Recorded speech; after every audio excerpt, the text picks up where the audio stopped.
did not tell me that I'll be addressing so many presidents. I must admit I'm rather intimidated. I'm only used to addressing one president in Kenya, but I'll try to measure up to addressing so many presidents. Please, if I don't measure to your expectation, forgive me. It is a pleasure to address engineers, a gathering of great minds. Our President, His Excellency Dr. William Ruto, sends his greetings and best wishes. We welcome our guests to Kenya, and for those who have come from across the world, on behalf of President William Ruto and the government of the Republic of Kenya and the people of Kenya, I want to say you are most welcome to this country. And please don't be in a hurry to leave. Christmas and New Year is just approaching. You can remain behind and spend a few dollars, a few euros, and other hard currencies that we really desire as a country. We are delighted to host the 18th General Assembly of the World Council of Civil Engineers under the theme, Engineering a New World. Engineers, distinguished guests, we are discussing engineering a new world because we want to do things differently. Kenya is hosting this international conference when the country is deep into the El Nino, a phenomenon that has disconnected and destroyed infrastructure, especially roads, and buildings are under risk too.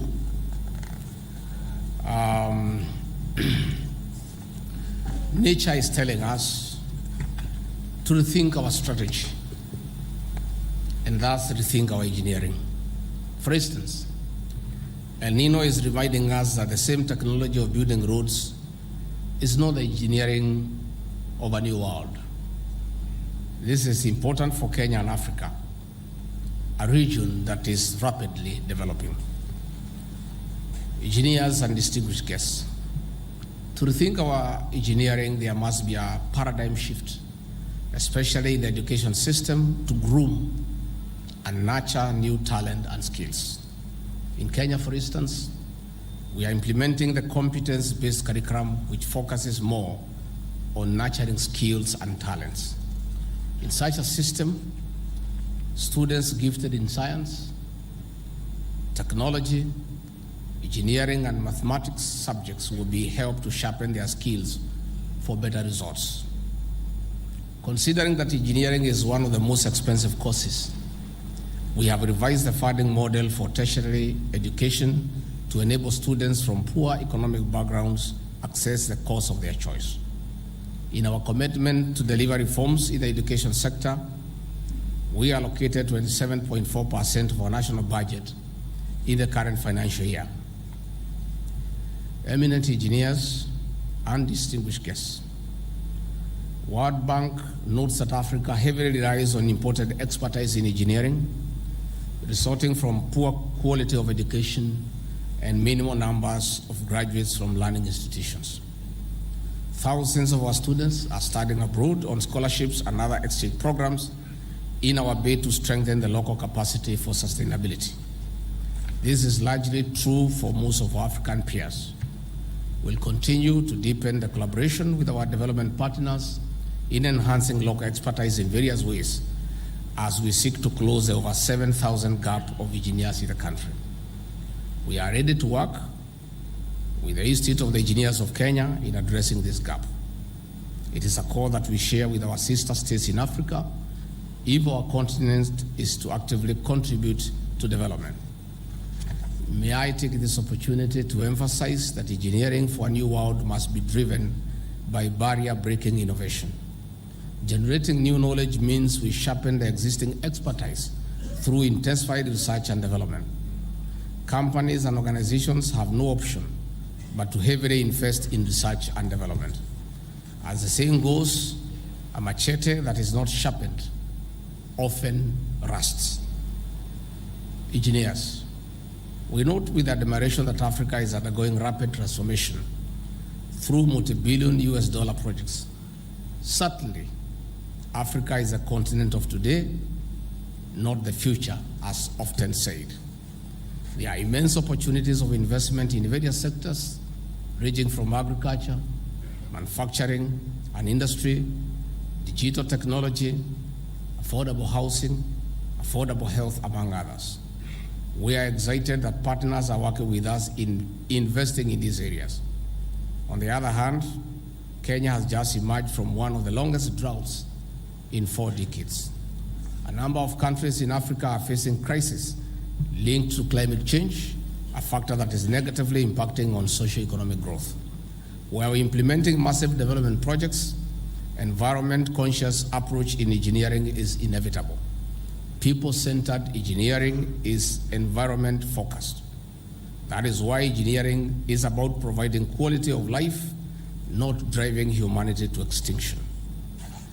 Engineers and distinguished guests, engineering is a critical enabler to realize of SDGs, Agenda 2063 of the African Union, and Kenya's Vision 2030, as underpinned by the bottom-up economic transformation agenda. Better is our government plans of socio-economic transformation. As we engineer a new world, rapid urbanization in Kenya and Africa has been put to test, especially in collapsing of buildings, bridges, and other infrastructure. We lose people to collapsing buildings and substandard roads, mostly linked to unqualified or uncertified practitioners in the industry. This puts the reputation of the profession under question of a competency of members.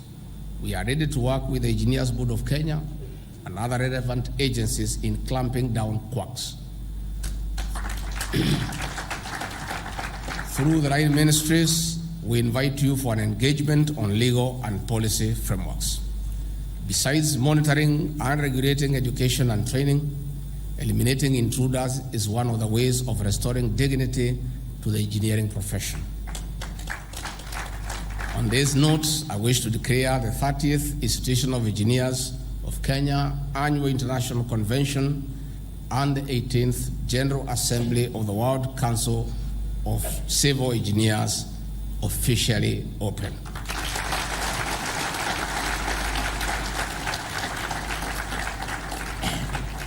That is what I wrote with a small team of people that helped me. I can now speak briefly from my heart and respond to a few issues you have raised. I agree we need to deal with the quacks. In this country, we have many quacks. Many people who profess to be engineers, I don't see them here today. And the truth be said, even the professional engineers, we also have a small challenge with a certain percentage. 95% of our engineers are very professional and they do a very good job. And we are proud of you as a profession. All these magnificent buildings are a result of good engineering. People who have not been in Nairobi for a long time, when they come to Nairobi, they lose their way because Nairobi is something different. The Thika Superhighway, the Express Highway, Times Tower, KICC, a building that was put in 1972, still a magnificent piece of architecture and good engineering. And we are really very grateful to the profession. But we have a 5% of engineers who are not very straight. They are not truthful. They lack integrity. They connive with contractors to compromise standards. We have roads that have been started even before the completion date. They are potholes. And those roads were certified by engineers and paid. What the CS Kipchumba is talking about, the airport, I've seen some people castigating him when he said yesterday what happened about JKIA, but that is the truth. You know, people in this country are allergic to truth. And quite a number have a problem with me. But there's nothing they can do because the truth is the truth. JKIA was done at a massive cost. But today is a shame to this profession of engineers and architects. Public resources were expended. When you go there, you feel sorry. but engineers, QSs, and architects certified. And on the basis of that certification, payments were made. And that's why I agree with the CS. I think, Engineer Mongera, we may want to look at the law where professionals are held accountable for lapses and for misleading the taxpayer by certifying shoddy jobs, and probably they become culpable criminally. I think that would help this country. And I have seen beautiful work done by many engineers, but the small percentage is spoiling your profession. Because when Kenyans condemn, they don't just condemn that particular engineer, they condemn the whole profession. I think the institute and the engineering board, the registration board, needs to tighten the regulatory self-assessment mechanism so that among yourselves you instill ethical standards and get rid of people who are not serious from the profession without even having the outside world intervene. I think internally you can have a self-regulation mechanism that is watertight so that those who are spoiling the name of the profession can be weeded out. And then probably they can join us either in politics or in farming or in any other field. I have heard you want to join politics. You want to be brought in the decision-making table. You are welcome. We want to welcome you. And your Honorary Secretary said that in the next cabinet reshuffle, you want to join the cabinet. But even before you join the cabinet, you are well represented.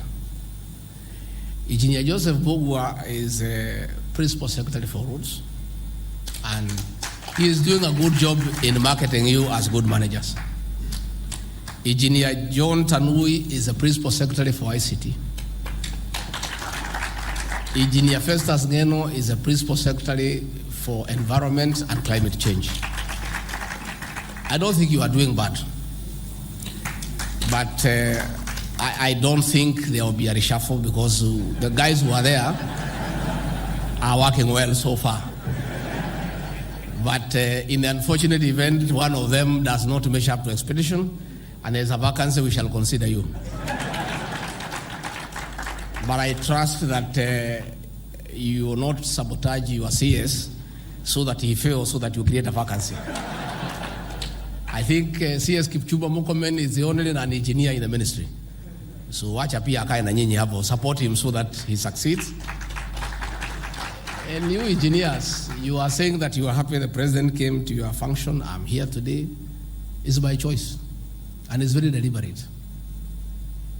Nimwambia nyinyi ukweli. Yeah? The last election, you people, among many other professionals, were incited against us. That's the truth. Professionals were incited against us. That we have no idea about leading a country, we are useless, we are hustlers, sisi ni jua kali, among you people. So we are deliberately getting closer to you so that you understand us. So tutakuwa na nyinyi. Every function, president or myself will be with you. Mukipiga kona, tunapiga na nyinyi. Mpaka mtuzoe na mtukubali na mtupende. We know one or two things. We are not engineers, lakini sisi ni engineers ya mambo ya nchi. We are not in your league, but we also have our own political engineering. So we are going to be near you. And you can see, we are not that bad. Tunajua kitu. So we'll continue engaging with you because you play an important part in our economic development.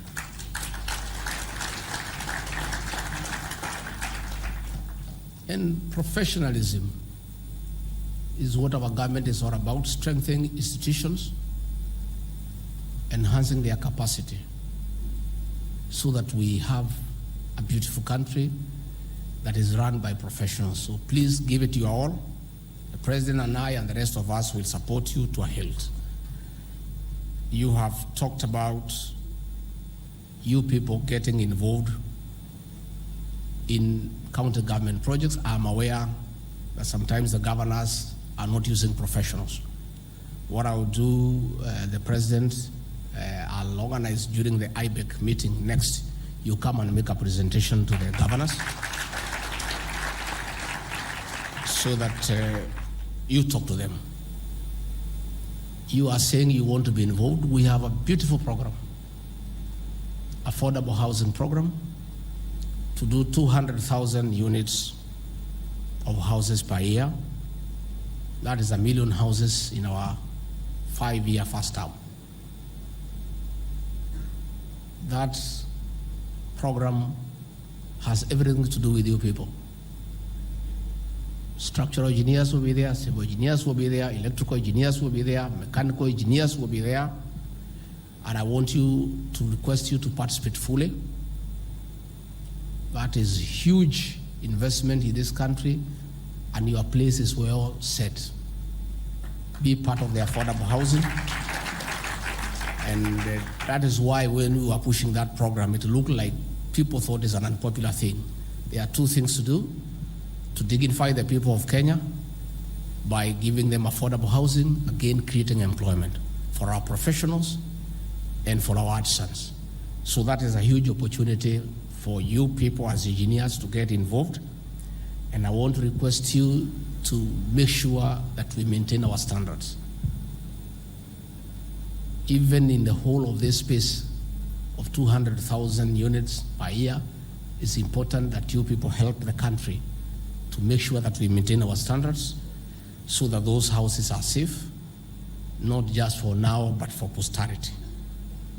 Again, you have made a request that you want an executive engineering council to sit at the presidency to advise the presidency, the president. I'll communicate this request to him. And he'll apply his wisdom in the usual manner and make a consideration. And if in his considered opinion you can add value to his leadership, and I think you can, he'll be able to make the appropriate decision. Finally, you people, good people, let's do what we must do and walk the straight path. When you go through Nairobi in these lands and you look at some of the buildings there, somewhere there is an engineer who appended their signature. During the approval stage, and as you continue with the construction, you have a responsibility, you have a destiny with history to do what is right and live to your oath of office so that we take care of our country. About you getting involved in projects, in 2018, I was a member of parliament. And in my earlier life, I was also a contractor. And I still do some little construction. You know, construction is very addictive. Very. When you have nothing to build, you knock a few things so that you rebuild them again. Even now, since I came to this position, I have knocked about 3-4 buildings. I keep on building every day. I brought a private member's bill in 2018, the Public Procurement and Asset Disposal Amendment Bill of 2018. And in that bill, I had proposed, as a legislative proposal, that all procurement up to 1 billion Kenyan shillings be reserved exclusively for indigenous Kenyans. Again, in that bill, I had proposed what the CS was saying here to cure, that the 40% content for the local people be defined properly as a separate bid document, so that anything above 1 billion to infinity, the foreigner can do 60%, the local person can do 40%, but there are 2 bid documents in one. so that the foreigner will get the 60%, the local person who will join jointly at 40%, but paid directly by the employer.